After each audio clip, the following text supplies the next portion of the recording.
I have loved Jackbox games since the first party pack ever came out. It was introduced to me at a New Year's Eve party where we rung in a new year with Fibbage XL and Drawful. I remember it being very innovative. A game where you all look at a screen and use your own phones to play was something revolutionary at the time, and this was just about a decade ago.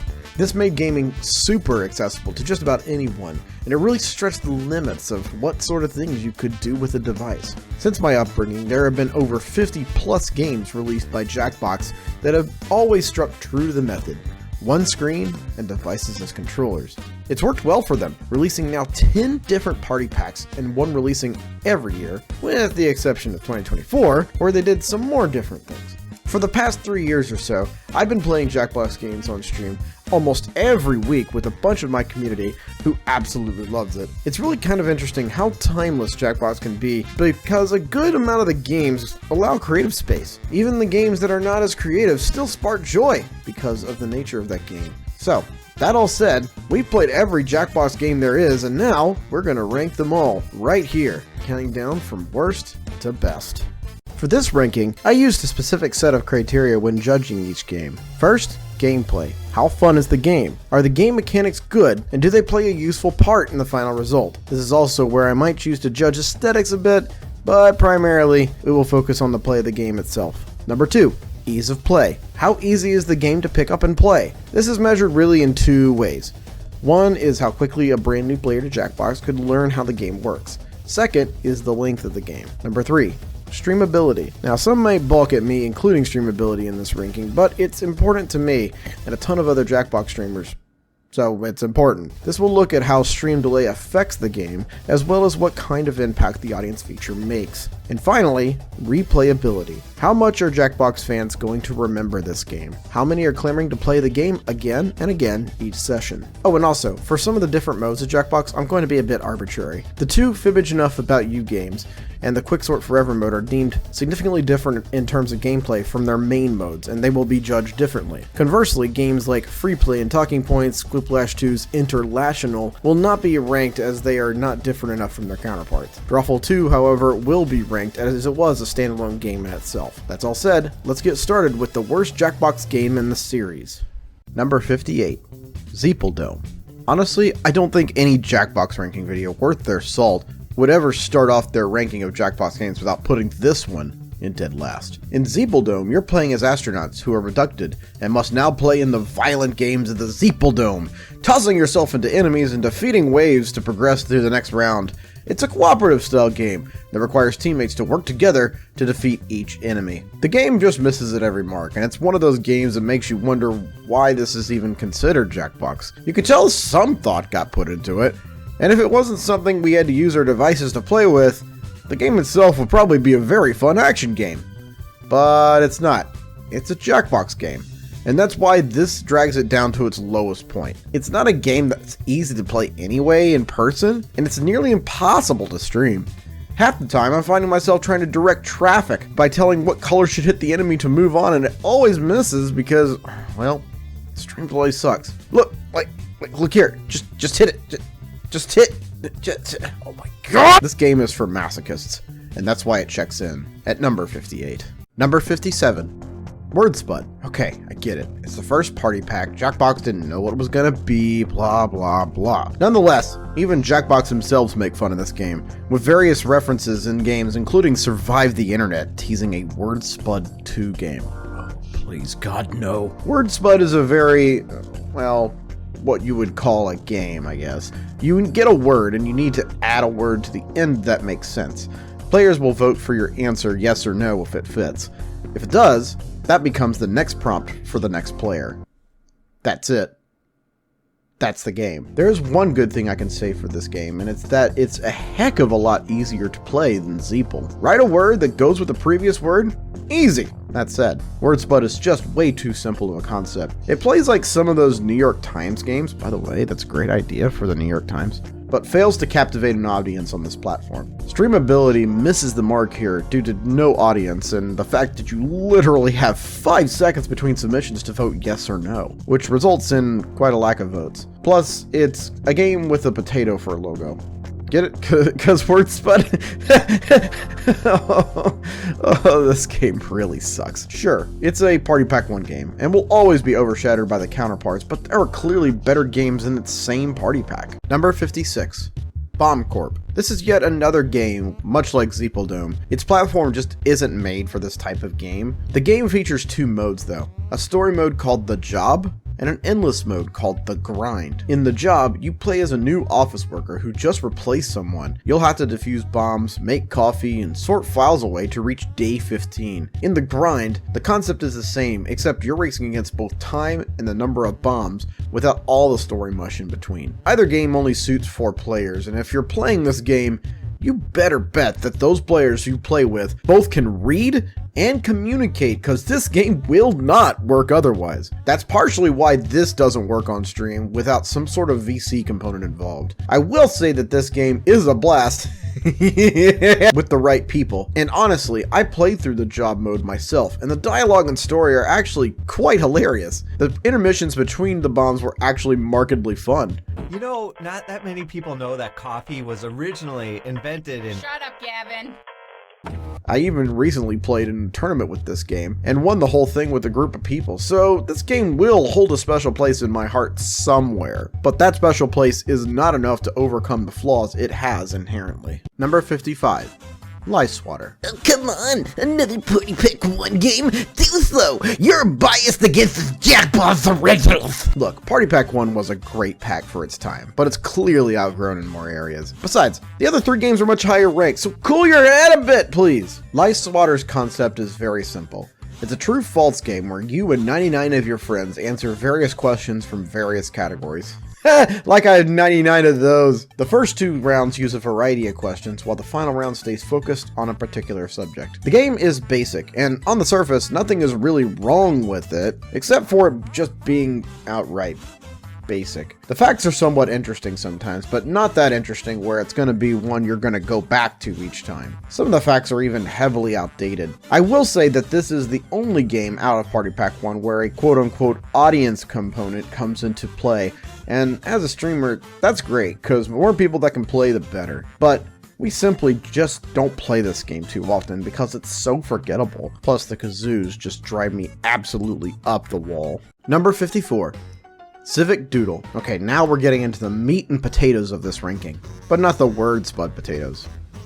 Those still suck. In Civic Doodle, the players are artists commissioned to draw murals on the town's various surfaces. 2 players go head to head, while other players can spam eggplant emojis, because, you know, come on, you're not going to use the other ones. Then the players vote for their favorite. In the final round, the players all draw together and then vote for their favorite. Audience plays a passive role in this game, voting for their favorite drawing. Civic Doodle is a nice concept of a game when explained, but the execution just misses the mark. A game where everyone basically contributes some piece to the final product sounds fun, but it lacks direction, and often ends up in admittedly hilarious but just plain weird drawings. Now, I do love the sort of lore behind the game, and the old man will always be one of my favorite Jackbox characters of all time. Ah, you remember, they used to sell corn shoes at the ball game. Remember, you know, they'd go, corn shoes. It's somewhat easy to pick up, but not as much as other drawing games. It's gonna have definitely a cult following for sure, but Civic also has some bugs with it, and while playing it on stream at least, that can often mean it contains missing drawings. It's a big reason why it ranks as the worst drawing game in this ranking.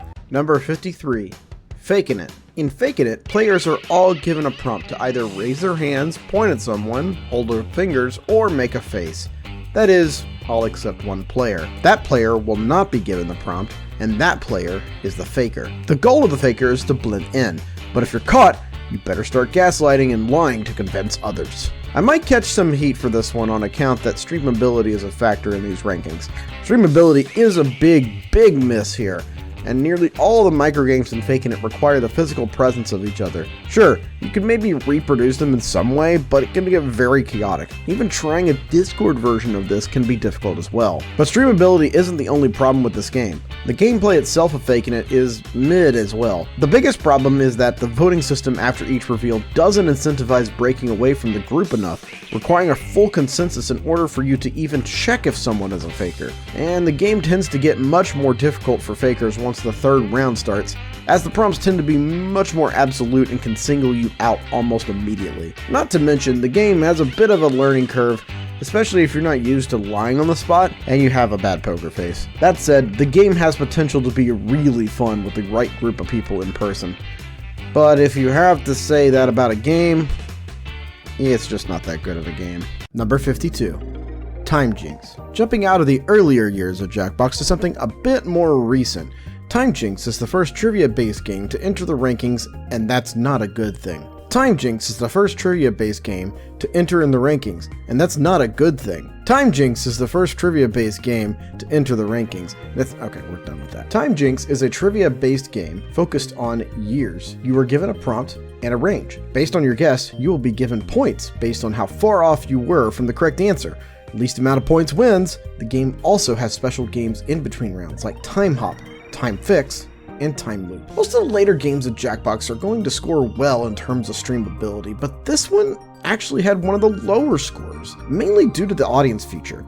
Sure, they answer questions along with the players, but never have I seen the audience be as effective in the game to where they really compete. It's good, but it's not great there. Positively, this game is really creative in terms of the variety of how it gets you to answer the questions. The Time Hop and Time Fix rounds actually provide some very funny question and answer responses, and the Time Loop is a creative take to get the players to second guess their answer. However, the problem is that Time Jinx is inherently way too concentrated of a trivia game. Not everyone is a history buff. Those that are might find this game rather repetitive after several playthroughs. Even while streaming the game, there can be 1 to 2 people who pretty much nail it every round, and that just doesn't seem like fun to me. I want to like this game, but it just can't reach high enough for me to consider even a top 50 Jackbox game. Number 51.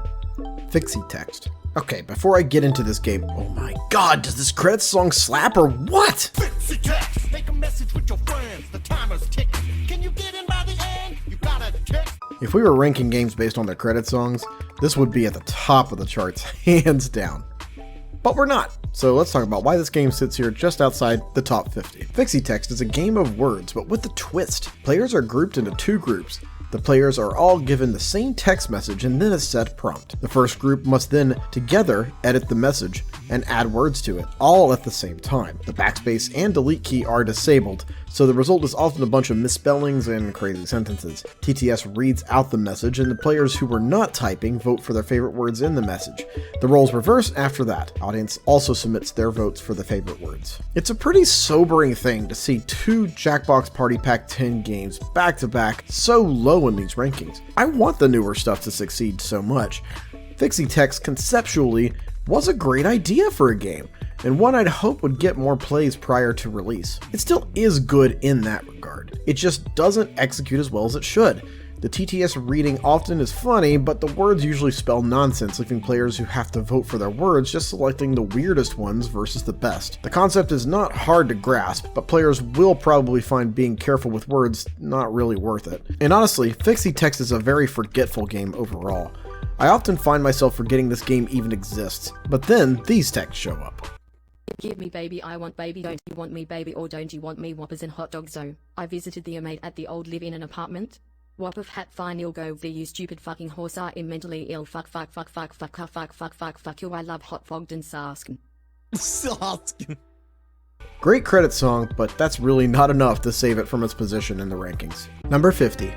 Devils and the Details. I distinctly remember when this game was announced. The trailer was released on April 2nd and was announced like an April Fool's joke, except it wasn't April Fool's, so it was quote-unquote legally binding. It was a creative way to announce the game, and it does clearly stick with me. Devils and the Details is a semi-cooperative game where you're a family of devils trying your best to fit into human life and face human problems. Throughout the day, you will complete everyday tasks to get your family score up and advance to the next day. There are also selfish tasks which players can compete to increase their own score, but at the risk of filling the selfish meter, resulting in a family emergency that threatens to lower the entire family score. The gameplay is decent, but many of the tasks involve working with another player or with all players to compete, including the big objective task that themes the entire game. Getting someone to do that, however, both in person and on stream, can be more difficult than it seems at times in a game where your own score matters as much as the family's. The game tries to carefully walk that line between cooperative and competitive, but it ends up siding on one side or the other. resulting in a game that's either too soft or too difficult. The game is only slightly streamable due to this, and the audience doesn't seem to play an active role in the game either, besides being a cat that causes mischief every so often. Compared to other Party Pack 7 games, this one just simply is way too chaotic in the bad sense, and that really keeps it out of being one of the better games. Number 49. Quixort. You might be catching a theme here and notice that now 4 of the first 10 games I've ranked now are either team-based or cooperative. In my opinion, Jackbox has always been a set of games that is better when you are competing individually. That's not to say it hasn't won in this area, but it's missed more than it has hit. That all said, Quixort is one I personally enjoy, but when unbiased, this is where it falls. Quixort is a game where players are divided into 2 teams and given a subject to sort. Each player is given a block to sort, and you are asked to sort these blocks in order. In round 2, fake blocks are introduced, and in the third round, you're given a chance to resort blocks that were not in order the first time. The main reason I enjoy this game personally is the gameplay. The idea of sorting blocks and having to coordinate with your teammates to win is fun in many different ways. However, the game fails in 2 major areas: length of play and the prompt difficulty. The game is way too long.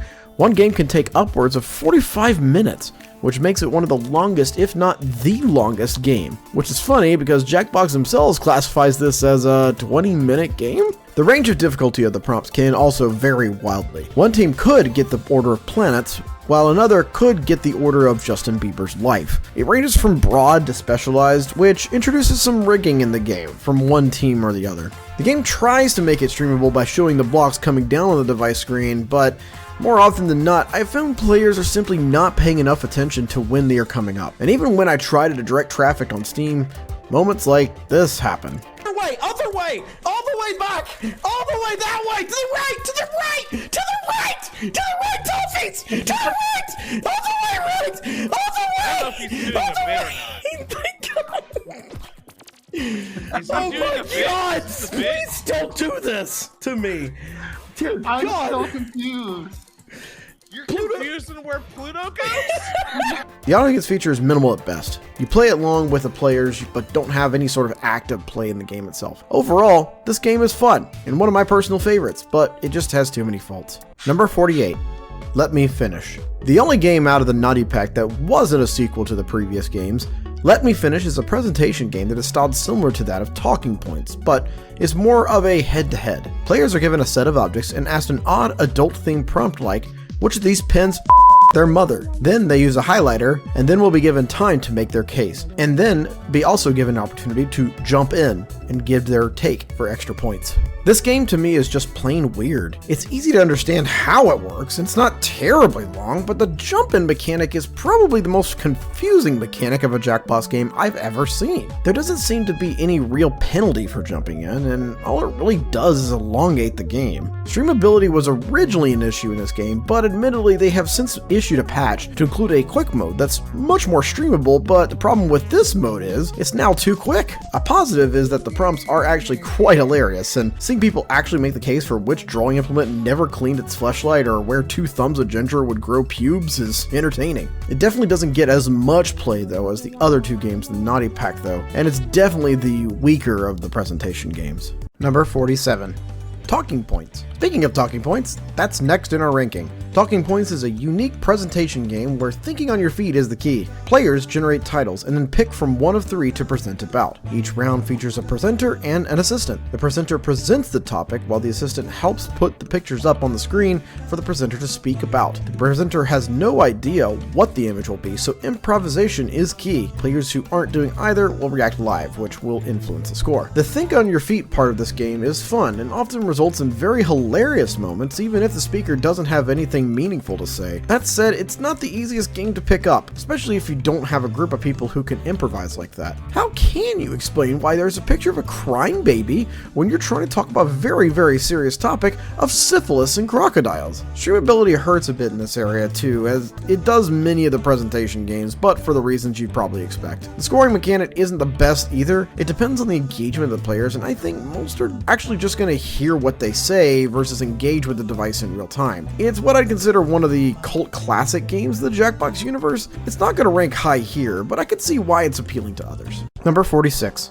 You Don't Know Jack 2015. The first party pack would not be complete without another edition of Jackbox's flagship game, You Don't Know Jack. If you aren't familiar with it, You Don't Know Jack 2015 is a trivia game. The questions are often worded oddly, so you are often having to ask what the question is asked. Speed is a factor in this game, so quick answers get more points, or lose more points. You're given a screw to force a player to answer quickly. The final round is the Jack Attack, where a prompt comes up with the answers one at a time, and the player that hits the correct one first gets the points. You Don't Know Jack will always be a hit in terms of gameplay. The commentary and special segments with Old Man and Billy O'Brien are hilarious, and the wrong answer of the game part of the game adds an element that players have to think about a bit. I mean, I really want to win the prize from Vegan Cannibal Supply Company. However, the game only plays 4 players, which pales in comparison to even games that are even in the same pack as this one. Also, the speed component of this game hurts the streamability score, especially with the screw component. The button controls are also strange. I get this was Jackbox's first entry outside the You Don't Know Jack solo games that it released, but you often have to think about which button to hit in addition to getting the correct answer. It's a fun game that will be fun to visit, but not one that will get constantly played often. Number 45. Drawful 2. The first of the 4 Drawful games checks in here at number 45. Drawful 2 is a standalone game that was never really a part of any party pack. The game was almost extremely similar to that of its original though. Players are given a prompt to draw. The prompt is usually something that is not very easy to draw. Once players finish, the drawings are shown one at a time. Other players must then come up with the titles for the drawing. Those titles, along with the true answer, will be shown off and players must pick the correct one among the lies. Besides audience support, 2 colors, and a custom make-your-own mode, what more does the sequel have to offer? Oh sure, it has the gameplay of the original that we all know and love, but it's not improved dramatically besides adding new prompts to the mix. It feels weird to have this rank below Drawful, especially since Drawful didn't have an audience, but because it wasn't that significant a jump from its predecessor, it belongs in the back of the pack in terms of games. An audience present helps the streamability score a bit, I'll give it that, but this isn't necessarily one game a lot of Jackbox fans are clamoring for. Whether it's the fact that it's a single game or it's not part of a pack, I don't know. If someone was asking me if they should buy Drawful 2, I would first ask if they have any other Drawful games first, because this one just feels incremental compared to the rest. Number 44. Patently Stupid. We've come to the point in the rankings where we're going to have more good things to say about the games versus bad. The bad stuff could also be very nitpicky as we get higher in the rankings, so let's just jump into it with Patently Stupid. Patently Stupid is yet another presentation game from Jackbox. Players are asked to create some problems. Players then choose one problem and then come up with an invention to solve that problem by drawing it, giving it a name and a tagline. After presenting, players then use tokens to invest in those products. The final round is very similar, except all players will solve the same problem. Okay, I will say if you'd asked me a year or so ago, this would have been ranked way higher then. There's still some really good elements to it. The presentation style allows for some funny and unique moments, and as far as presentation games go, it's one of the easiest to work on stream. I don't love the characters of Toby and Lena, a divorced couple who work together in this game, but according to the game's credits, don't share a bed. But they are weirdly perfect for this game. That said, the scoring in this game is a bit unbalanced, and the game is heavily reliant that the prompts themselves will be creative. The fact that you only have one preset color can give inventions a bit of a bias when trying to add color to something, plus the voting system can often be biased by which presentation was the funniest, not the one where the invention actually solved the problem. This isn't necessarily an issue, but be prepared for the most deserving invention to get thrown by the wayside. Overall, Patently isn't the most intuitive game. As far as the precious few presentation games in Jackbox go, it's fine. Number 43. Quixort Forever. The mechanics of Forever don't change a whole lot from the classic mode, but there are some key differences that make it stand out more than its counterpart. Quixort Forever is an alternate mode to Quixort that is entirely cooperative. You and up to 10 players work on the same prompt and try to sort the blocks. If you get the blocks in the right order, they go away for the next round. If not, they become crystallized and will be unable to be destroyed. Play ends when there is not enough room to sort more blocks. Unless the entire team is a bunch of brainiacs, you can expect this mode of Quixort to be significantly shorter than its classic mode. That's what takes this mode that much higher. It doesn't take forever. Ironic, isn't it? I've already detailed that I do love Quixort's gameplay, and since the gameplay itself isn't much different from Classic, the score here remains the same. Besides the time problem, the other issues with Quixort still remain though. The streamability of this game remains a concern, as players don't seem to pay attention to their devices when they are up to sort. Forever doesn't get high on the rankings for a lot of the reasons the other game did. It's a different game overall, but doesn't set itself apart enough to really be that much better. Number 42. Dictionarium. If someone asked me for a Jackbox game that felt like a halfway complete project and less like a game, my first answer would be WordSpud. My second answer would be this game, Dictionarium. The game's concept is simple then. First round, you're given a new word and you are to define it. Second round, you create synonyms. In the final round, you use that synonym in a sentence. Most points wins. There's a second mode where you create the meaning behind some slang terms, but the concept is basically the same. If I had to draw the biggest positive out of this game, it would be that one of its achievements is called Mucus Ranch, where you literally have to just put the phrase Mucus Ranch in a prompt and win it. I just think that's hilarious. The game itself can have its moments, but as I said before, it still feels like an incomplete game overall. The short duration of about 10 minutes per game is among the lowest of the games in the Jackbox universe. It's not necessarily an unmemorable game though.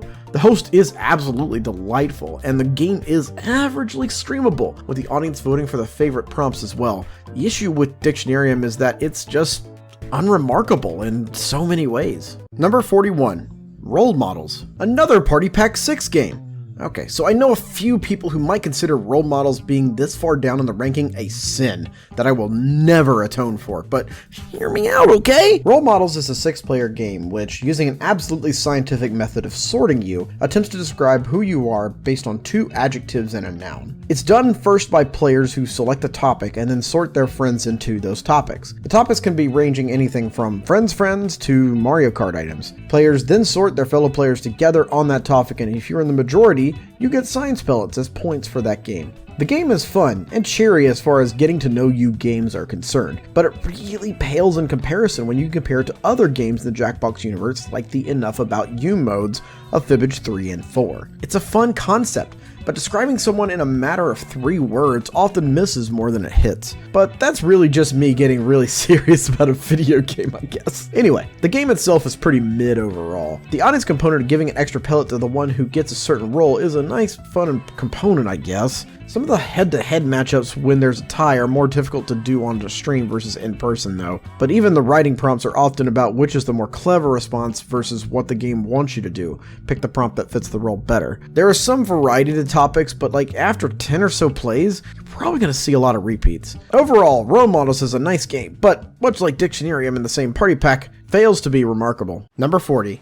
TKO. TKO is the first of the games that appears in the Jackbox Party Starter, and despite its ranking here, I'd consider it worthy of being in the starter pack as it's probably one of the more beloved drawing games in the Jackbox library. Its successor is far more superior, as you'll find though. TKO is a creative game for up to 8 players. You'll draw several designs without direct prompt on a choice of colored t-shirts. Then players will be directed to make slogans. Finally, players will be given a set of drawing and slogans to make the perfect t-shirt. These t-shirts will go head-to-head style 1 by 1 in 2 rounds. The shirt who has the longest win streak and comes out of the gauntlet in each round will face each other in the final round, where one will be crowned the winner. As far as drawing games go, this one is definitely up there in terms of creative drawing games. The fact that there is no prompt makes this game very challenging for me, as I am not a very creative person when it comes to drawing. But to me, that's just a skill issue. I usually use the suggestion button each time, so that I'm given something to work with. As good as the game is though, it has some flaws that were addressed in its sequel. For example, the length of the game is a bit longer than I'd like to see. The gauntlet style matchups can make the rounds feel lengthy, and with up to 4 champions coming out of the first 2 rounds, that does make the game longer than what I feel is necessary. The yokai theme to the game is a nice choice though. I especially love to play as Fudakuchi Una, just because the idea of someone with a mouth in the back of their head is just hilarious to me. Anywho, the game itself is fine in terms of streaming, with the audience helping vote for the best shirt. 5 or so years ago, I think this game would be definitely top 10. After TKO 2 came out though, it's clear we didn't fully know what we wanted out of the game until we got a taste of the new stuff. Number 39. Junktopia. Ever wanted to be a frog when you grew up? No? Just me? Oh. In Junktopia, a wizard with an accent stronger than Tennessee whiskey turns all the players into frogs. In order to get their bodies back, you gotta sell some junk. Players pick out random junk, name it, and type some interesting facts about that item. You'll present that item to everyone, and players will choose which they want to invest in. In the final round, you'll be prompted to name your collection of items. Make sure you're the top dog or you'll croak! Okay, this is essentially patently stupid sequels, but personally it's a lot more streamable than patently, with the option for presentation mode to be off and the prompts speak for themselves. That said, there are some complaints. The haggle mechanic in the shopping phase doesn't seem to have much risk itself for it, so it kind of defeats the purpose of the mechanic itself. There are various ranges of items in terms of price, but the price differences don't make a ton of difference when the players see 8 to 10k returns anyway. I also feel like the final round of this game could have just been a bit more. It feels a bit lazy, and what I'd like to see is more of a quick sell phase, where you're given an item with a title and you are forced to describe it. That said, the game itself is fine, and with the right people, it can be quite a hilarious game. It's just got several flaws that make this presentation game just a bit lacking. Number 38.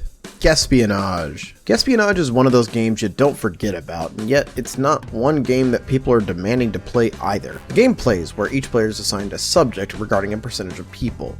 The players will make a guess as to how many responded to that question, and then other players will guess higher or lower to earn points. Players can also guess much higher or much lower if they think the guess is off by 15% or more. In the final round, everyone answers the same question and picks the top 3 responses. Oh boy! A game where the government is learning everything about you, and they play around with it like a game?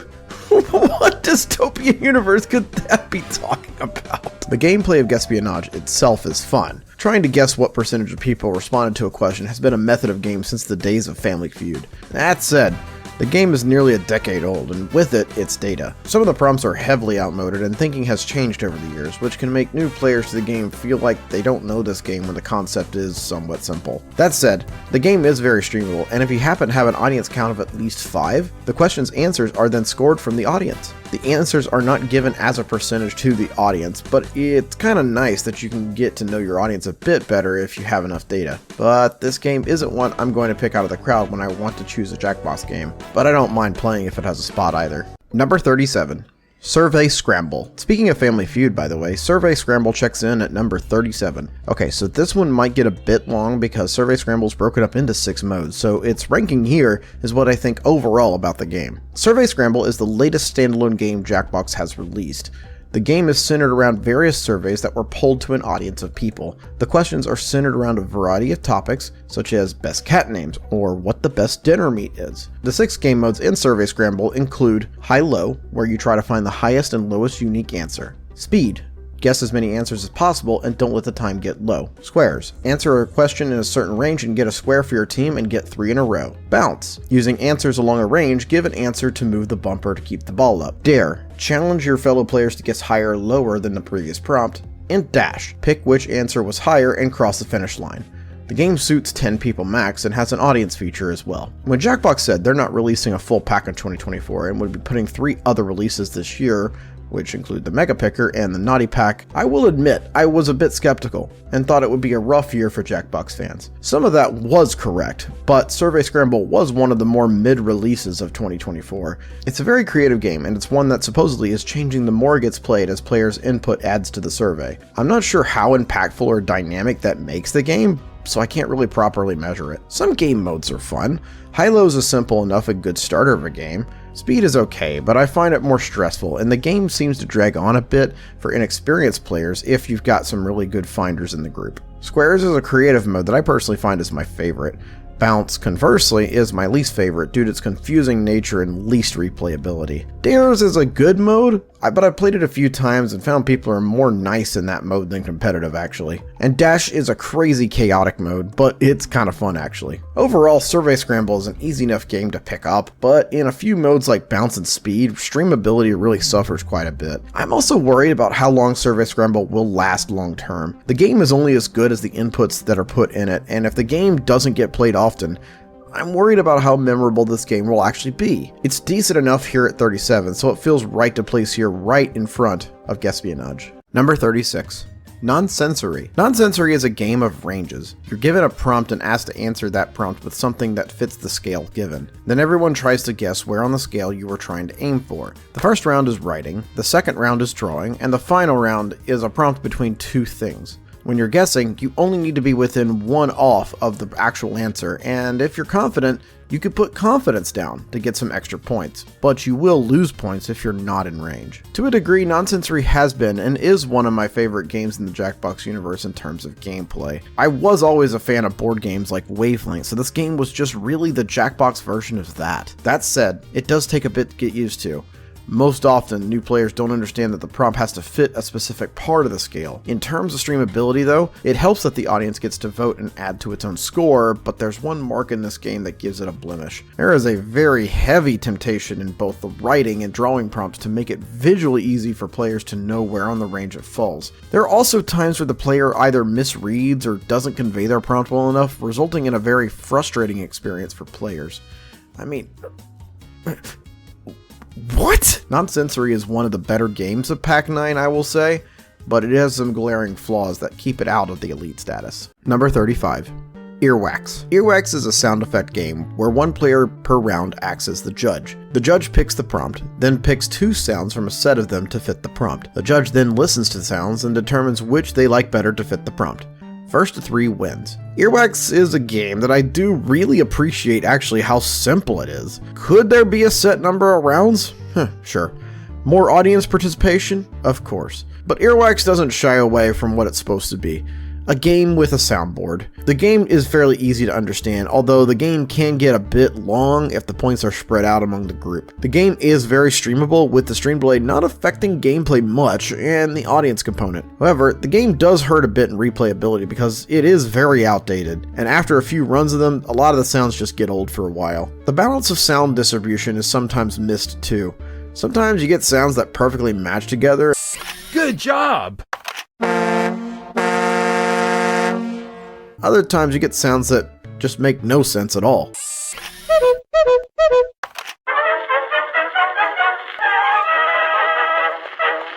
It still ranks higher than 23 of our other games, which may be higher than what a lot of people put it at. Number 34.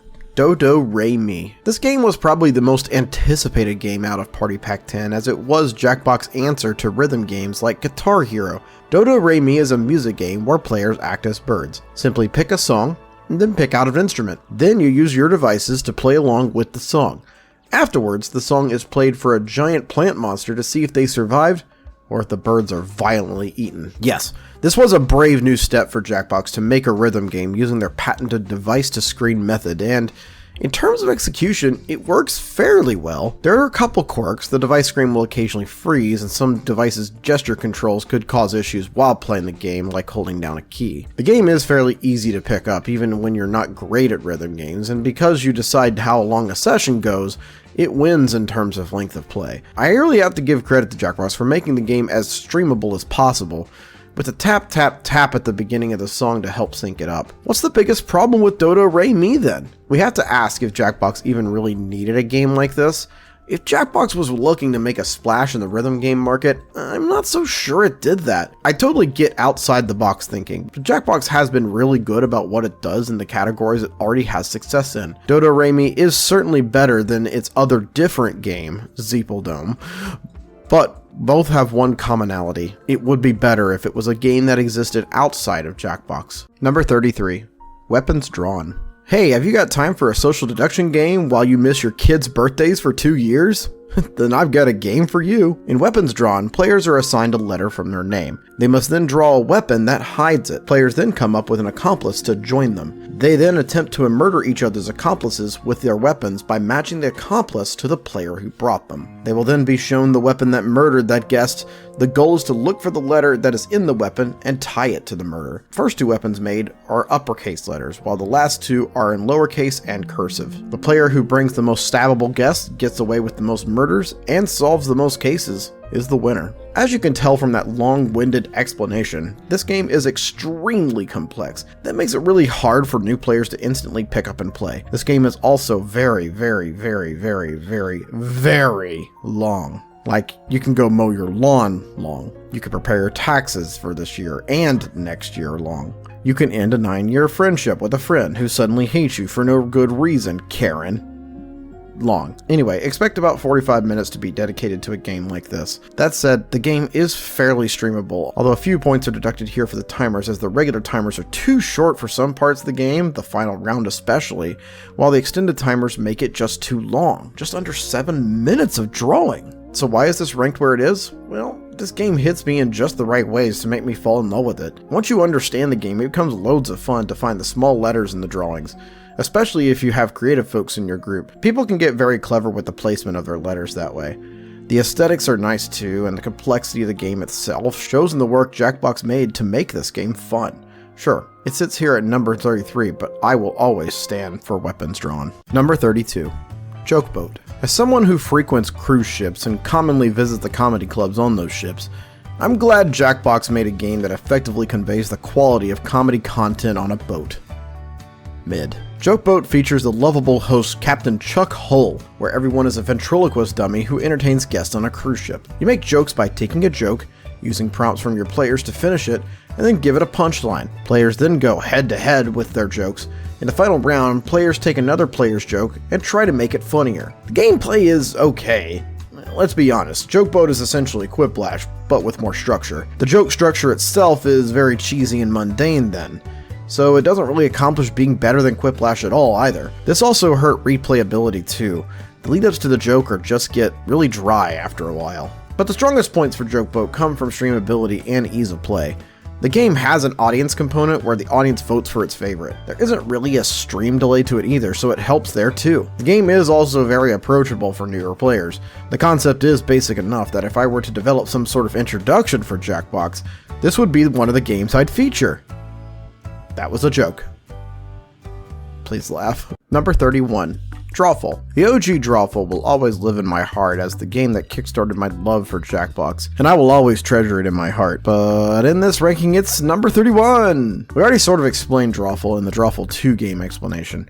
This game was just that, minus the audience and extra colors. Players must draw a prompt that isn't easy to draw. Then players will be shown the prompt and asked to create a title for it. They must then find the truth from the lies. For what it was, Drawful was a great game in its heyday. A game where you drew prompts that were next to impossible to draw and you had a lie similar to Fibbage? Sign me up! The lack of an audience definitely hurts the streamability though, and even worse so that it doesn't have an option for the extended timers. This was at a time that Jackbox didn't know what sort of game they had on their hands, so this seems unfair to put it here, but we're trying to judge all the games here equally, so this seems fair also. The ease of play definitely wins here, as it's one of the more approachable games for new players. Sadly, this game just simply suffers like its other Party Pack 1 cohorts, as there are just being better games out there with it. I was sort of shocked to see it this high though, after scoring things out, but hey, that's Drawful baby! Number 30. Blather Round. Blather Round is a game where players select a prompt they will need to describe. They will then need to describe the topic, but the words given only vaguely describe it. The players will all try to guess the prompt, while the person who picked the prompt will continue to feed clues. The game is simple enough on the surface, but it can be a challenge for most trying to understand what gibberish nonsense the clues make up to be. And that's kind of nice, since this kind of game doesn't need to be that complicated. I love the host as well. She's cheerful and peppy, hilariously so. You can't see me right now, but I'm beaming with pride, and I look gorgeous! The game isn't the most easy to pick up though. Once you understand that the clues are vague though, you'll be able to pick it up. Streamability hurt in the initial release of this game because the prompts show up late due to stream delay, but Jackbox released an update later that showed the clues on the screen, so this gets a bit of a boost. What really hurts here is replayability. After playing the game for a while, players usually can tell what the clues are quickly, making the game unplayable for players who don't know the game as well. Overall, it's a fun game that definitely deserves its spot right here in the middle. Number 29. Quiplash XL. The first of 3 Quiplashes checks in here at number 29. Quiplash XL's gameplay is simple. You're given a prompt and you're asked to be clever, funny, or witty and write a response to that prompt. Each player is given 2 of a possible 8 prompts per round. They then go head to head against each other. Players then vote for their favorite.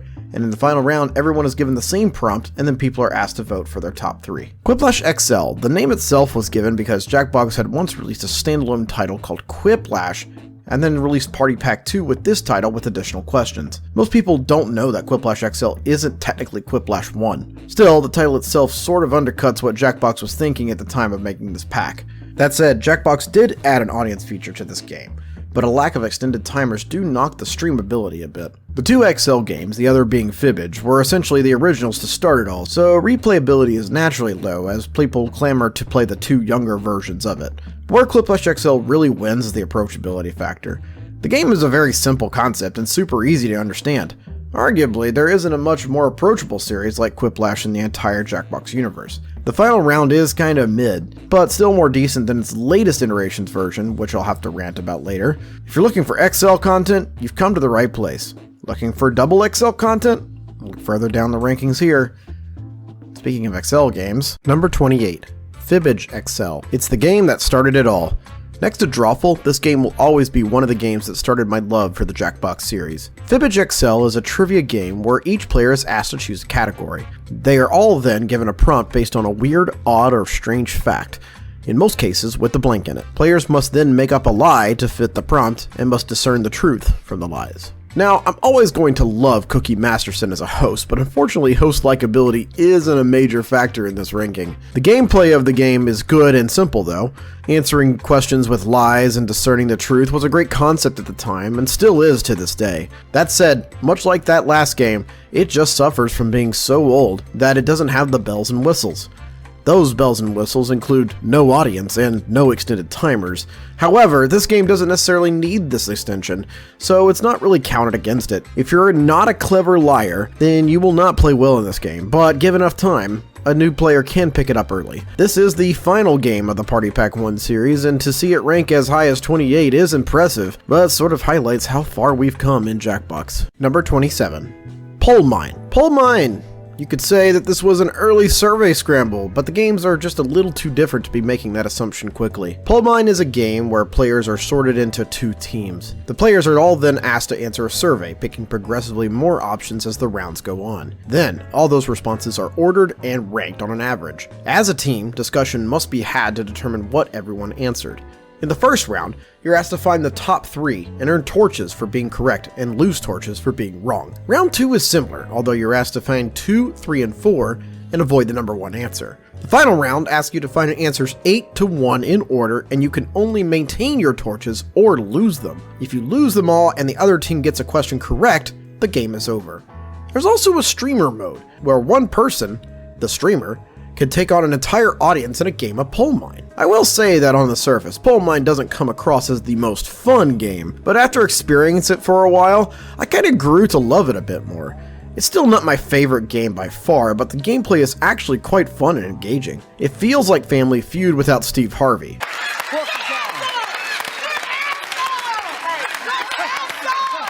Out of some of the newer Jackbox games, it's one of the most approachable, and the length of it is just right for it.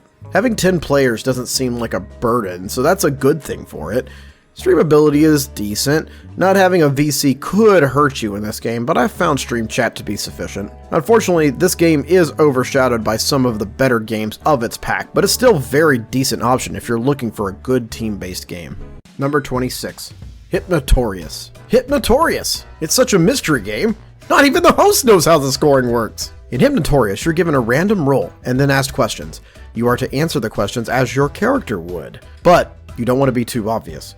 One of you is the outlier, and you don't want to get caught. Players are shown each answer, and then asked to sort into jars based on your characteristics you think are in play. In a full game, 4 players belong in one jar, 3 in another, and then the outlier. Players are shown hints between rounds. After 3 rounds, players are then asked to pick the outlier. As a game itself, Hypnotorious is a genius masterpiece.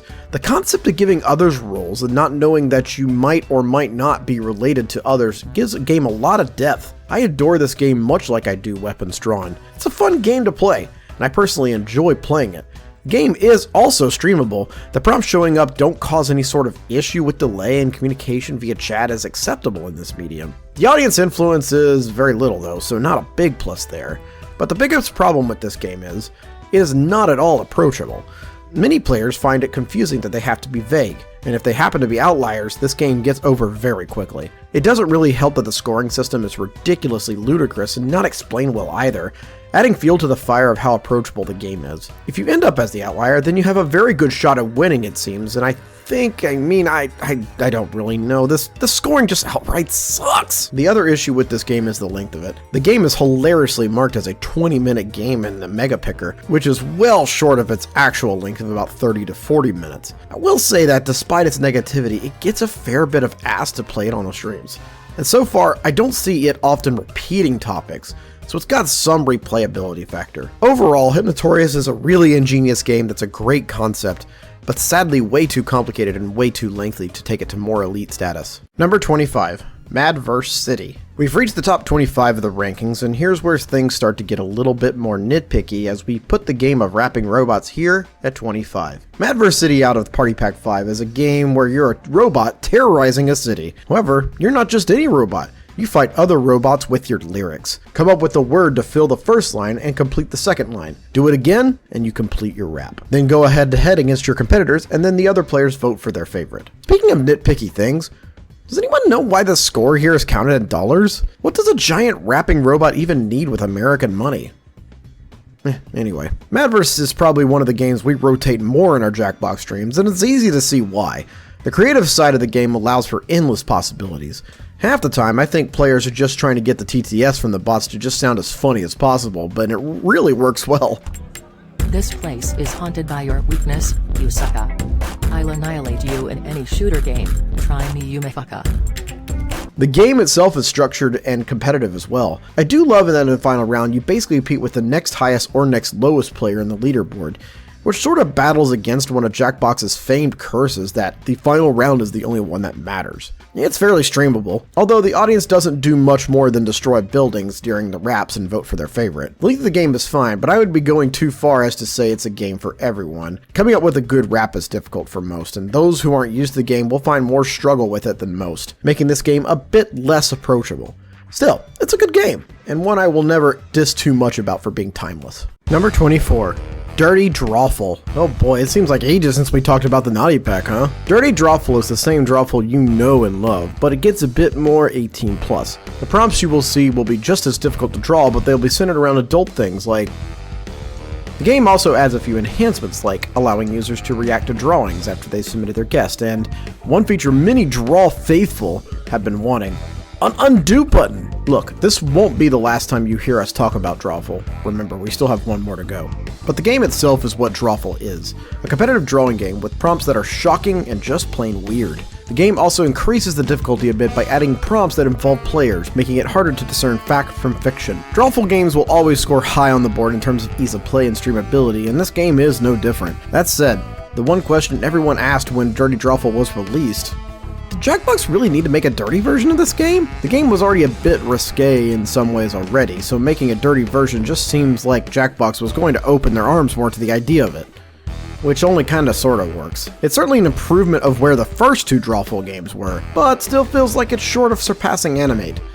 But I will say, that Drawful owl though, it's mesmerizing. Anyway, number 23. Faking It All Night Long. Back-to-back Naughty Pack games? Yep, the two better of the Naughty Pack far outweigh where Let Me Finish was at number 48. Faking It All Night Long is the adult sequel of the classic Faking It game from Party Pack 3. Player will choose from 5 categories: Hands of Truth, You Got a Point, Finger Blast, Thumb Shot, and Emotional Damage. Players will get a prompt to answer except the faker. They will either see a different prompt or be asked to blend in. All players' answers will be revealed, and you must decide who stands out as the faker. You have 3 chances per round to find the faker. The final round, Text You Up, gives 3 questions to all players, but the faker will be given 3 different questions and will not know if they are the faker until after they answer. I gotta say, I was really excited about this game when they announced it. A Fakin' It sequel was something I was really looking forward to, as unplayable the original game is on stream. They really worked hard to make this game streamable, and I have to give Jackbox a lot of credit for really trying hard to make it work in the remote mode. The game is just much easier to jump into than before, which wasn't a big hurdle to pass anyway, but still an improvement nonetheless. It's one that gets played fairly often on stream, but I will say that after some time the prompts do get somewhat repetitive, and some of them are so off the wall, it throws everyone for a loop, so it's docked a few points on the replayability scale. The gameplay is fine, but I have to ask myself the same question I did with Dirty Drawful. Was this really necessary? As I said before, I was waiting for a sequel to Fakin', and I'm glad we got it, but it's kind of a shame that they had to make a dirty version of it to make it sort of happen. The dirtiness just doesn't feel necessary to the game, and I wish we had some more centered game in that respect. Fakin' It Anal is a game I really appreciate for having, and I thank Jackbox for bringing it back, but can Fakin' It 3 be more mid, please? Weird question, I know. Also, yes, I called it Fakin' It Anal, and I'm not changing it. Number 22. Roomerang. Jackbox's splash into reality television checks in at number 22. In Roomerang, you're participating in a Big Brother style game where you're a contestant in a reality show. You answer prompts each round and players vote for their favorite. If If you win the vote, you get an advantage for the upcoming elimination round. Each round, someone is eliminated from the game, but they come back either with one of their vowels changed or get something added to their name that makes them a new contestant. I will say, this is probably one of Jackbox's biggest efforts they've done to make their game stand out. They even used former Big Brother and Survivor contestants as playtesters for the game to make it as close to a reality show as possible. Rue Meringue does a great job as host, and the game itself is a fun little role-playing game. I will say I wish the game embraced a bit more of the role-playing more, as playing as yourself with a random description about you is often not how most play this, even though it seems that's how the game was intended to be. More often, they're playing as some other character and just answering those questions like that character, similar to Hypnotorious. The game is somewhat lengthy, but it's not as taxing of a game with its length like Quixort or Weapons Drawn. It's still a good game that you can pick up pretty quickly, and role-playing as someone else just makes it all the more fun after the big reveal. Streamability is a big win here. The audience feature is fun with polls, a vote for their favorite, and even occasionally they exclusively get to vote someone off. When the game came out, this was one a lot of people were playing constantly, but it's lost a bit of its charm over the years, and honestly, I'm not sure why. Maybe over time the reality part of this game just got a bit less real.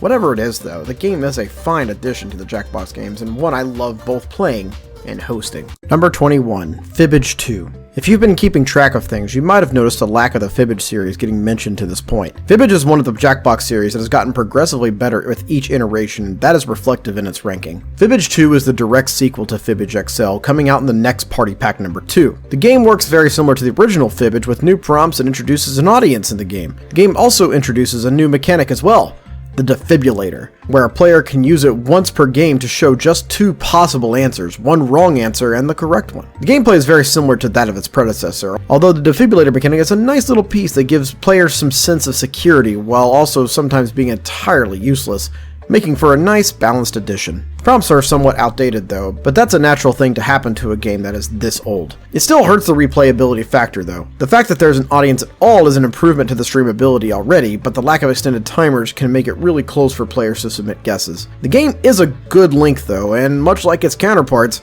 very easy to pick up and play. Fibbage 2 was a good and modest improvement and fun to play, if only it was overshadowed by its future releases. Number 20. Bracketeering. Like March Madness, this game is just as fun and frustrating as filling out that office bracket every year. In Bracketeering, you are given a prompt. Submit an answer. That answer will go head-to-head against other players' prompts in a bracket-style competition. Players will be asked to predict who will win each side of their bracket. You can lay money on your own answer, or cut your own losses if you think another one will win. In round 2, their initial prompt will be switched out to something different, and in round 3, the prompt will change every round. Bracketeering is a simple enough concept of a game, yet it's fairly timeless. The announcer is extreme and sports like that whenever he says something so off the wall, it's all hilarious. The game would sound like it would suffer in later rounds, as sometimes players don't really pay attention to the initial prompt and just write the funniest thing, but in this game I don't really penalize that as much. It often results in hilarity, and the blind bracket mechanics are some of the best in the Jackbox arsenal. Since the game is just about being clever and voting, it's a game that's easy to understand and also makes it very streamable. The audience has a direct impact, and with 16 slots for regular players, it makes it one of the most streamable games in the Jackbox universe. The prompts can get repetitive at times, but the creativity factor keeps the game relevant. Bracketeering can often be forgotten, but every time I play it, I'm reminded of what makes it one of the better games to play. Number 19. Quiplash 3. Unlike Fibbage, Quiplash's sequel actually took a pretty major step back comparative to its predecessor. It's still fun, but let me explain why. Quiplash 3 is the game you all know and love with more prompts. Players just simply answer the prompt on their device with something clever and witty, and players then vote for their favorite in head-to-head matchups. The safety quip has been reworked in the game to make it more relevant to the questions. The final round was also reworked to be a thriplash. Players answer the prompts with 3 separate responses. This game came out nearly 4 years since the second, so the prompts are refreshed, which is something I will never complain about. The gameplay of Quiplash hasn't changed much over the years, and it's because it just works. Quip 3 is no exception to that rule, and it's fun. The game overall is easy to play, and at a good length for newer players to play, which is probably why it was included as part of the Jackbox Party Starter Pack. Streamability is still a winner here, with the timers at a good length and an audience feature that directly impacts votes in the game. So why is Quip 3 lower on the board than 2?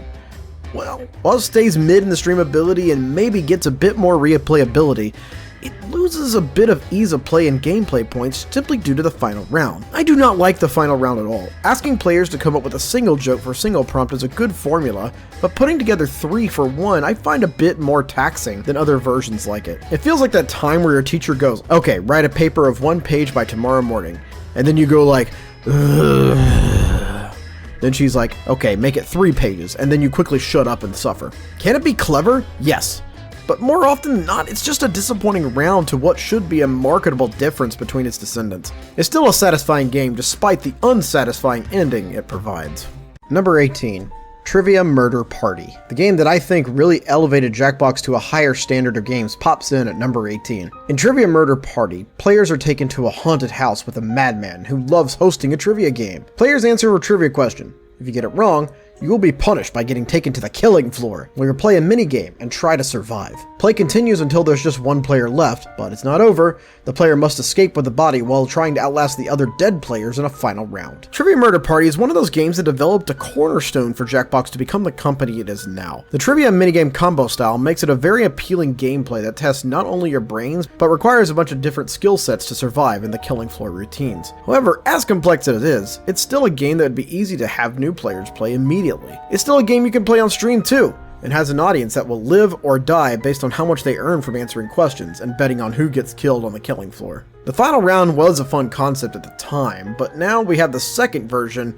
The problem is it lacks certain enhancements that make Trivia Murder Party 2 good. The final round is simply a race to the end, and as long as the top player answers all the questions, you'll win the game easy. Still, we find ourselves playing it occasionally, and it has such a good nostalgia factor, it still holds up well despite its sequel being better. Number 17. Survive the Internet. Survive the Internet?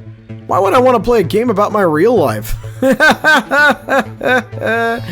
But for real though. Survive the Internet is a game about context. Players will be given a prompt to answer about themselves. Then their submission will be given to another player. That player's job is to make them look silly, stupid, and downright bad by adding something to it to take it out of context. Players are shown each full result and then votes on the worst burn of them all. In the final round, players are doing something similar, except just with photos. Survive the Internet's out of context playstyle is a very unique one that doesn't get copied by many. It seems to fit so well within the Jackbox playstyle. Feels right. The gameplay is just so good, and one that I find has some of Jackbox's funniest moments in my opinion. My stream loves to play it, and it's honestly one of the better games from the older series that fits well within the context of streaming. This game would have been ranked higher in the list for those reasons alone, but it loses a few points when it comes to the approachability factor. This game really only works with the right people around it. More often than not, you can find those people, but if you have someone who's a bit anxious and never really wants to burn someone, this game gets a bit less fun. This game really only works well if the right people are around it. It's a strong game though,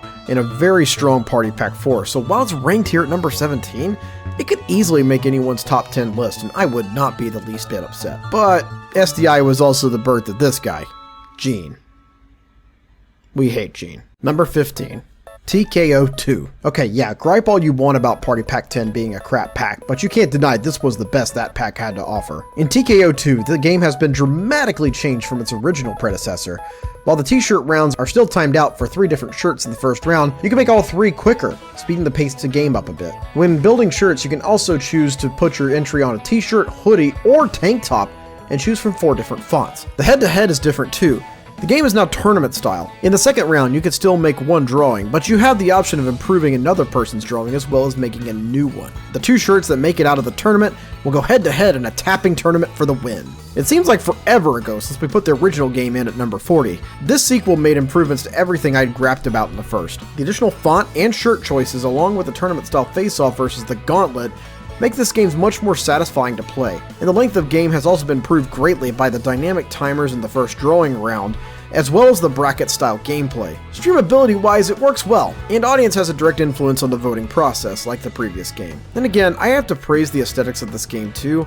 The use of characters from different parts of the Jackbox universe styled in the TKO format really looks good. That said, the game does get knocked a few points off due to some bugs in games encounters at times, especially where the game will just outright freeze for like 30 seconds or so. It's a little annoying, and probably what deters this from being higher ranked. Still, TKO2 is one of many Jackbox sequels that gameplay-wise they got right. Number 14. Bidiots. Feels really weird to rank a Party Pack 2 game this high, but here we are. Vidiots is an art game where players make 2 pieces of art. The art is put up for auction and is set at a predetermined value. The game isn't so much in how good the drawing is, more so how you can tell which pieces are worth the most based on the information given. The prompts are grouped into 2 separate categories, so you'll often find very similar prompts, which increases the difficulty. Highest bidder wins the art and will know whether they got a good value or not so good value. Players can also call predatory loans to get the $1,000 that they will then have to pay back $1,500 for at the end of the game. The halfway point, players are given a screw to force a player to bid on the piece of art. Let's first talk about the negatives.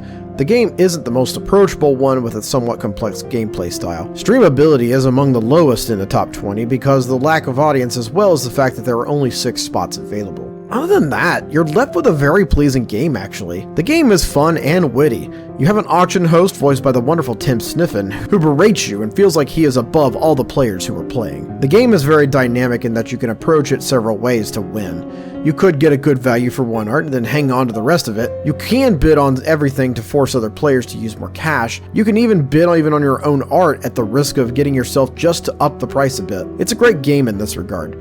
The predatory loans mechanic makes sure you can still play even without money, and the predatory loan song is kinda catchy. Predatory loans! It's a horrible deal, but you might not have a choice. The screw mechanic is also good, although I wish it had a more punishing effect because more often than not, the screw ends up being useless by someone else bidding anyway. Overall, this game has held up super well, and it's easy to tell why. We need a Vidiots too, Jackbox! Number 13. Wheel of Enormous Proportions. In Wheel of Enormous Proportions, you're going to be asked questions by an all-knowing circular god. If you get enough right, you will get points as well as slices for the spinning portion of the game. The final question in the round goes for a power slice. Players then approach the wheel and take turns spinning it for points. If the power slice is hit, the player that owns it gets a minigame. Play continues until someone reaches 20,000 points and gets a chance to spin the winner wheel, which increases in probability each time the winner wheel is spun. This game is honestly probably one of my least favorite games to play. But too slow, why did you rank this game so high then? I just need to be objective, alright? Look, my main gripe with this game is that it's categorized as a trivia game, and yet you can know all the trivia in the world and still lose it. If you're even a moderate trivia fan, this game can make you feel outright furious, because the majority of points you earn comes from when the wheel lands in the spinning section, and that's no guarantee you'll get landed on. It's adding luck to a game that should be more about skill and knowledge, in my opinion. It tries to change the trivia murder party dynamic and does a really bad job of it. That said, my opinion on the gameplay isn't the only factor here. The fact that the players with just a bit of trivia knowledge can play and even win this game does make it one of the more easier to pick up games. The game is longer, but not too long. Streamability is strong too, with the audience getting a slice and can help dynamically change the game in many ways. I've also found the final questions people try to ask the wheel kind of funny, and Jackbox made sure the responses from the wheel made sense and also come out hilarious sometimes. It's a game a lot of my community loves, so I will play it for them. Just not for me though. Number 12. Split the Room. Forget the game, my family splits the room every Thanksgiving! Waka waka! Anyway, Split the Room is a game where the goal is to create really dividing scenarios. You're given a prompt with a blank in it. Fill the blank to make the scenario that you would think would split your fellow players. The final round is where you'll be given a prompt with a this or that scenario. Complete one of the blanks to again try and split the room. The audience plays a full character in this game as well. Split the Room is one of those games, much like bracketeering, that, as simple as it is, it's a really good game just on its own. From the freakish art style of Mayonnaise the Cat and all his weird shape-shifting profiles to the game itself, it's a really solid game overall. While it's not a game you're clamoring to play over and over again, when it does get picked up, you're sort of reminded of why this game was good to begin with. It's also got a playable audience character, which I have seen win once or twice on the occasion, so why isn't this played often? Well, it's not an easy game, that's for sure. It's a simple game, but the task is a bit daunting to have the ability to create a prompt that splits the room really well. You may think you have a really divisive prompt, but it's sometimes the dumb ones that really win. Nonetheless, Split the Room is one of those games that is still a staple of the game in its simplicity. Number 11. You Don't Know Jack Full Stream. You Don't Know Jack Full Stream is the supposed sequel to the You Don't Know Jack game from Party Pack 1. It's set within the universe that the game has been sold to a fictional streaming service called BingePipe. Improvements have been made from that game though, including 8 players, an audience feature, and the timing of when you answer doesn't affect your score. The game is much like You Don't Know Jack otherwise. Players try to answer the question for points. There are special questions features such as Dis or Dat, Gibberish Question, or, Baby Kiss Restroom, or Snicker Clish Nosecum, or whatever. Binge Pipe Recommends, Octopus Coffee Queen Elizabeth of Frankenstein, Data Mining, and Player's Choice. The game gives out screws to the worst player in both the Dis or Dat round and the worst 2 players at the midway point. The screws now affect everyone who hasn't answered the question at the time of activation. The final round is also a bit different.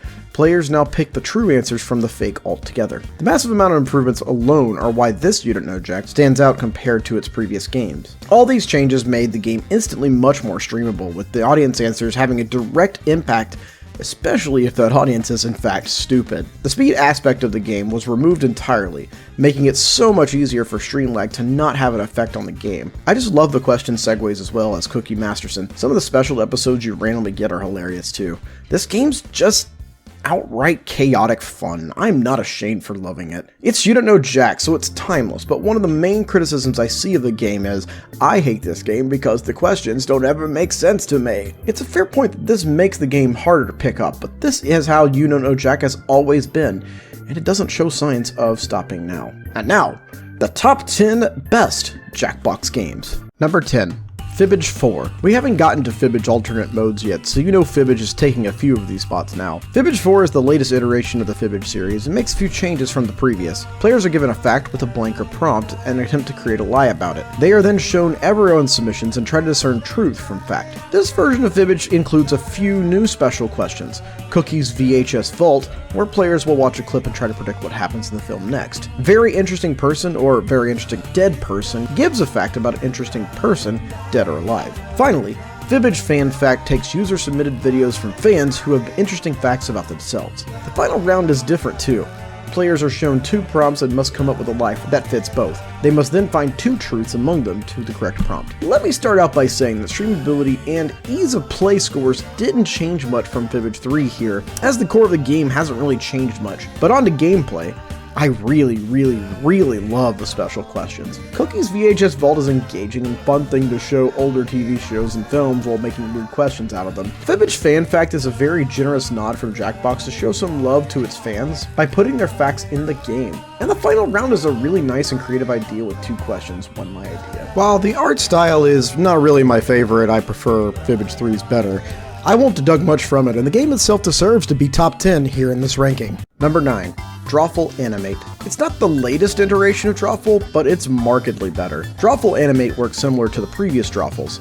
Players are given a prompt to draw, then they are shown the prompts, come up with a lie, and then they must find the true title. Animate works a bit differently though. Players are asked to draw 2 frames for the prompt instead of 1, and are now given 3 colors to work with. You can also double down on a guess, but only once per round. The game also includes a friend mode, which has the prompts personalized. Adding a second frame to a drawing may be just a silly, simple improvement to a game that hasn't changed much over the years, but if you look back on it, it's markedly brilliant. The drawings are just as hard to draw, and it's not like it gets much easier even with the second frame. That's important. It added something of value to the game without taking away from what makes Drawful what it is, a game about drawing difficult things. It's a very subtle change, and I really love it. And because it didn't add to that difficulty level, the game is just as approachable for players who are new as well. The game is a bit extended, I'll grant that. Still, the game is just as streamable as previous games, and it's one that we do get requested to play regularly. Overall, Animate is fun, and a nice sequel that is fun to play. But it's not even the best game in Party Pack 8. We'll get to that later. Number 8. Champed Up. Another drawing game gets checked in at number 8. In Champed Up, you start by drawing the champion of something, the prompt randomly given to you. Draw it, then name it. Then you are given the champion from another player, but you do not know what they are the champion of. Draw the challenger and give it a name. Those drawings will go head to head in the Scrolloseum to determine who's the best of the best by voting for your favorite. In round 2, after the initial match, the players are given a mystery second champion with the opportunity to substitute one for their previous drawing. The best part about this game is the aesthetics. I love the competitive manga-style theme the game uses throughout. It's competitive and makes you really feel like you're in a gladiator battle. The music certainly contributes to it, with a mix of synthesizer and drumline that really amps the energy up. It's so good, I'd use it for my introductions to streams. Just crank it!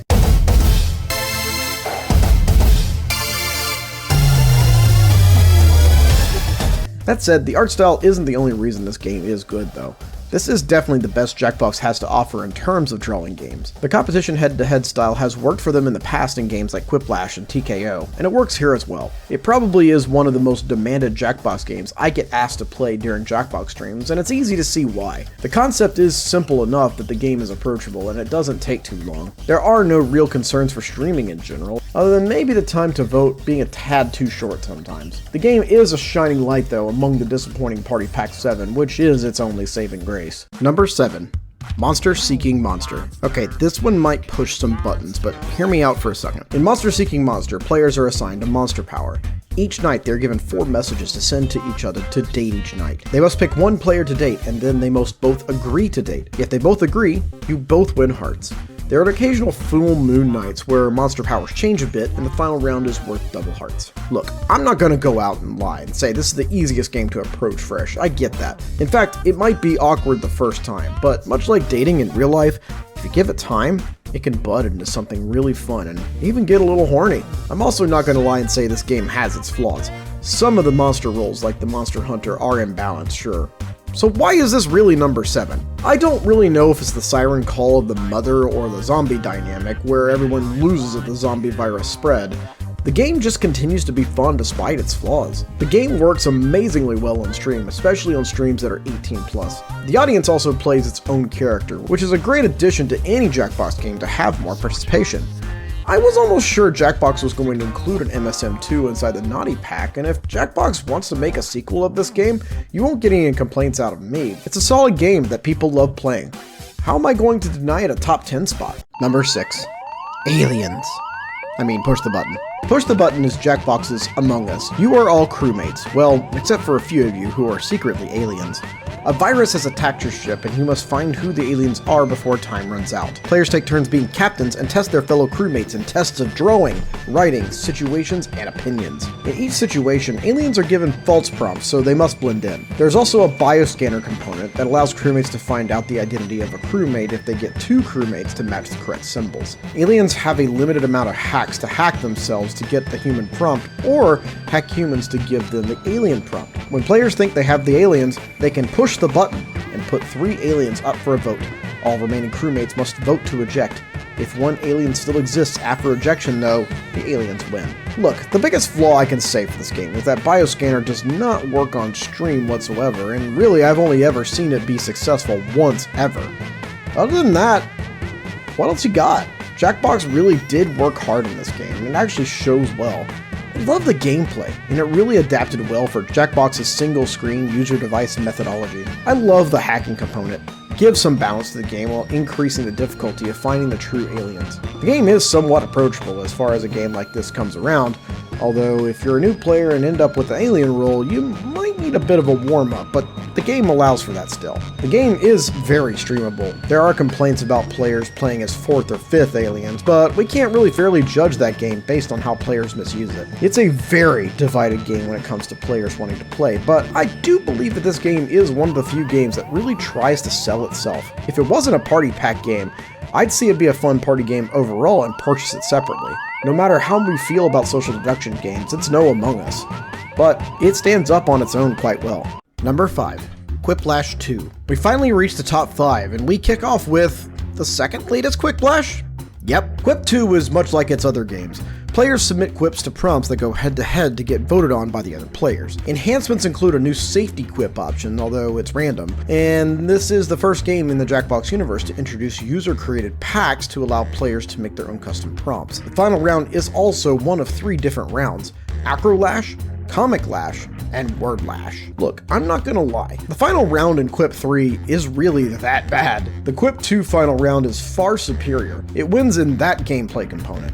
I do also love the idea of allowing the user to make prompts, even though this is also in Quip 3. The aesthetics are much more pleasing to me too in this mode, and it feels more appropriate for Quiplash than Quiplash 3. The game is just as streamable and easy to play though as its previous iterations. It just feels right to put Quiplash here in a top 5 somewhere because it is such a Jackbox pillar. The game of Quiplash is such a staple. There's not many streams where we don't play it. It's weird to have the second one rank so high though from the third, but there are many good reasons for it, and it's more memorable than the newer counterpart for me. Number 4. Fibbage 3 Enough About You. The first alternate mode of Fibbage finally checks in at number 4. In Fibbage 3 Enough About You, it's all about you. You will answer a prompt honestly about yourself. One by one, they will be revealed and players will come up with lies and then must discern fact from the truth. In the final round, the players tell one lie and one truth. A game where players basically insert themselves into a game to become subjects in the prompts is a genius idea, and it really does work for Fibbage. The prompts are good and cycle through, although some might be a bit awkward for some, but this really doesn't affect the score much. People who don't know each other, or players in a stream where the communities aren't so tight-knit, might have some trouble with this game, but that's not really a problem because the game is essentially wanting players to know about each other better anyway. The game is very streamable too. Even though you may think a bunch of strangers on the internet can't play a game that is literally about players themselves, the platform of Fibbage actually makes it a lot simpler than that. The game scores high on the replayability factor. There are just not too many sessions online where we don't play this game. It's odd to think that the alternate mode of Fibbage works better than the original game, but that's exactly why it works. It's personal. Number 3, Trivia Murder Party 2. Now let me start out by saying that this is all the... Wake up! Wake up! Welcome to Trivia Murder Party 2. A trivia game with hints of axe murdering at the Overlook Hotel. Trivia Murder Party 2 combines 3 of my favorite things. Trivia, as I'm a bar trivia host extraordinaire, murder, for the obvious reasons, and last but not least, taking a number 2 on my friends as I dominate them in this trivia murder game. So in the game, up to 8 players play as ragdolls, answering multiple choice trivia questions. You get it right, you get some sweet, sweet cash. Get it wrong? Well, you're going to be fighting for your life in a Saw-like minigame. Dial this phone number, put together a ransom note, and see if it works out. Whoever survives gets featured in a newspaper clipping, while the ghosts are relegated to the past. Trivia Murder Party, it's a perfect combination of luck, skill, and random knowledge. 3 things I'm terrible at. Similar to its predecessor, it has a hilarious host who has quips and jabs as we fail to answer even the most basic questions. And the game has enough variability between round and round that it's actually providing fresh content going into 2025. The mini-games are easy to learn and hard to master, as sometimes luck or subjectivity is just not on your side. It's got a lot of the same balancing features as the Wheel of Norse Proportions, mixed with the comedy of You Don't Know Jack, perfectly combined and balanced. Even players who get knocked out in the first round have a chance to win in the final corridor, as the ghosts have a nice little catch-up mechanic, provided they know their stuff. On top of all that, it also has one of the most interactive audience features of Jackbox. Much like Monster Seeking Monster and Split the Room, the audience gets to play, the audience gets to influence, and the audience can actually win. And when you're playing on a stream of 70 people, the collective knowledge of a bunch of idiots, sometimes you put enough idiots together and you can take the cake. So whether you're by yourself or in a crowd of hundreds, I think Trivia Murder Party 2 is hands down my personal favorite game. Clearly Too Slow doesn't think the same, but... That's where the murder comes in. And that's how I feel. Did our broadcast get cut off? Oh, I'm about to be murdered. Neat. Number 2. Job. Job is number 2 in the ranking. Okay, I'm gonna just stop that. Job is a game where you and up to 9 players are vying for a job. You start out by answering various questions using as much words as possible. Then, those words are randomized and sent to the other players. The players are then given prompts that they must answer with just the words that they have on their screen, including the questions itself. The player prompts go head-to-head in 3 rounds. The first round is introductions, the second being scenarios, and the third being your final resumes. The concept of Job was weird enough that I was hesitant at first to think it would be the game it is now. It's probably the one game that I can say has grown on me more than any other Jackbox game. The gameplay itself is just peak Jackbox. It feels like if this game was released 4 or 5 years before it did, that'd be a shame, as the datedness would have hit it hard, I bet. Still, it released right on time in Party Pack 8, and we're all the better for it. It's a very easy game to understand, with just the knowledge that you need to write as many words as possible. Streamability is an easy one, with the game not really seeing any issues with stream lag. 10 players in the game certainly helps a lot too, but it doesn't make the game super long either. And the game is one we play almost every other session as well. It's just a solid game, and I love the fact that Jackbox was even like, use all the words on the screen. Like, you can even use the question as well. It's honestly such a cool thing that they thought about. Job is a top-notch Jackbox game and deserves the pillar that it stands on. And now, the number 1 game of the ranking is... Number 1. Fibbage 4 EAY. As crazy as I was for putting an alternate mode of Jackbox in the top 5, I'm even crazier putting it here in the number 1 position. This seems like heresy? But when you look at it, the EAY versions of Fibbage were among some of the best that Jackbox has offered, and they may seem like alternative modes, but they just play like different game, and I think that's okay. Fibbage 4 EAY is much like Fibbage 3 EAY, so we're not going to rehash what we did since we just did 3. However, Fib 4 has one big difference that sets it apart from 3. No final round. To be perfectly honest, Fibbage 3 EAY's Truth or Lie ending honestly feels a bit too extra for me. The round is so open-ended that this can end up with some bad prompts, and in some cases outright sabotage. And sure, some may lament at the fact that all Jackbox did in Fibbage 4 EAY was to toss out the final round and didn't make improvements. They'd be mostly correct. However, it's important to remember what I said about Fibbage earlier.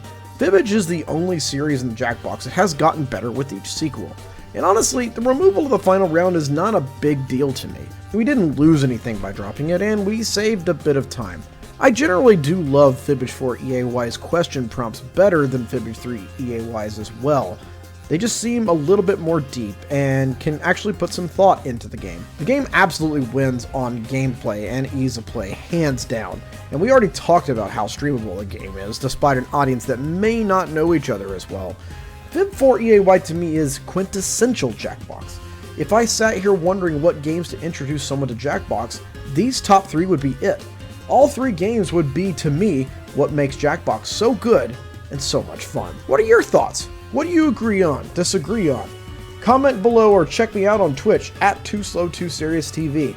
We stream every Tuesday, Wednesday, Friday, and Saturday. I want to hear from you.